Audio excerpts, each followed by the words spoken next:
ఏది అయినా చెయ్యి ఆచి చికెన్ మసాలా. ఆచి చికెన్ మసాలా. ధనమేరా అన్నింటికీ మూలం అనేది పాత సామెత. ఇంధనమేరా అన్నింటికీ మూలమని ఇప్పుడు మనం కొత్తగా చెప్పుకోవాలి.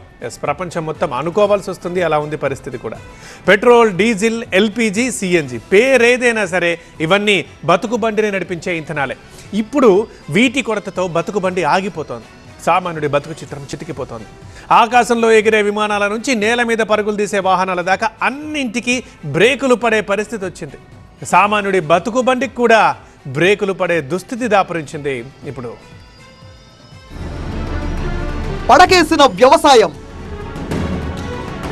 తిరగని లారీ చక్రం, బోల్తా పడ్డ ఆటోవాలా,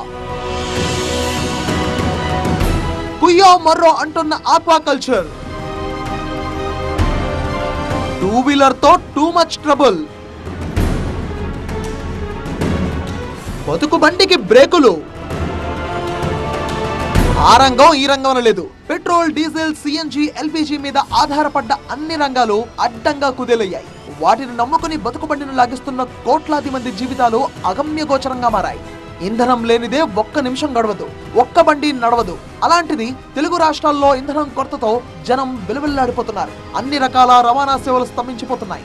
లారీలు, బస్సులు, ఆటోలు, ప్రైవేట్ వాహనాలకు డీజిల్, పెట్రోల్ దొరక్క రవాణా వ్యవస్థ స్తంభించిపోతోంది. దీంతో ఎక్కడి వాహనాలు అక్కడే నిలిచిపోయే పరిస్థితి రానుంది. అలా జరిగితే నిత్యావసరాల ధరలు మరింతగా ఆకాశాంటడం ఖాయమంటున్నారు నిపుణులు.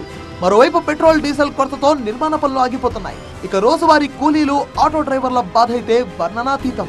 రోజుకు 100 కిలోమీటర్లు తిరిగే మాకు ఈ లిమిటెడ్ పెట్రోల్ తో పూట గడవడం ఎలా అని వారు ప్రశ్నిస్తున్నారు. ఇంధన కొరతతో వ్యవసాయ రంగం దెబ్బతింటోంది. అన్నదాతల పరిస్థితి మరీ దారుణంగా మారింది. వరి కోత యంత్రాలు, ట్రాక్టర్లు పొలాల్లోనే నిలిచిపోయాయి. రబీ వరి కోతల సమయం కావడంతో కోత యంత్రాలకు డీజిల్ అవసరం. డీజిల్ దొరక్క యంత్రాలు షెడ్లకే పరిమితమవుతున్నాయి. ఇది వరి కోతలను ఆలస్యం చేస్తోంది. ఇక ఆక్వాకల్చర్ కు డేంజర్ బెల్స్ మోగుతున్నాయి. చేపలు, రొయ్యల చెరువుల్లో ఆక్సిజన్ ఏరియేటర్ల కోసం డీజిల్ జనరేటర్లు ఉపయోగిస్తారు. అయితే డీజిల్ కొరతతో ఏరియేటర్లో పనిచేయక రొయ్యల పంటలు దెబ్బతినే ప్రమాదం ఉంది. అటు వాణిజ్య, పారిశ్రామిక రంగాలు కూడా దెబ్బతింటున్నాయి. జనరేటర్లకు డీజిల్ సరఫరా తగ్గింది. ఇక ఎల్పిజి సరఫరాకు 1,00,000 పరిమితులు విధించడంతో హోటళ్లు, ఇతర చిన్న పరిశ్రమలు ఇబ్బందులు పడుతున్నాయి. పెరిగిన ఇంధన ధరలతో విమానాలు నడపడం కష్టంగా మారిందంటూ విమానయాన సంస్థలు ప్రభుత్వానికి మూకుమ్మడిగా మొరపెట్టుకున్నాయి. ప్రభుత్వం చొరవ తీసుకోకపోతే విమాన సేవలు తాత్కాలికంగా నిలిపివేయడం లేదా పూర్తిగా మూసివేయడం తప్ప మరో మార్గం లేదని పేర్కొన్నాయి. ఈ మేరకు air India, IndiGo, spice jet సంస్థలతో ఏర్పాటైన ది ఫెడరేషన్ ఆఫ్ ఎయిర్లైన్స్ పౌర విమానయాన శాఖ కార్యదర్శికి లేఖ రాసింది. ఇంధన కొరత విషయంలో కేంద్ర, రాష్ట్ర ప్రభుత్వాలు వెంటనే స్పందించి చర్యలు తీసుకోకపోతే సామాన్యుడి పరిస్థితి మరింత అగమ్యగోచరంగా మారనుంది.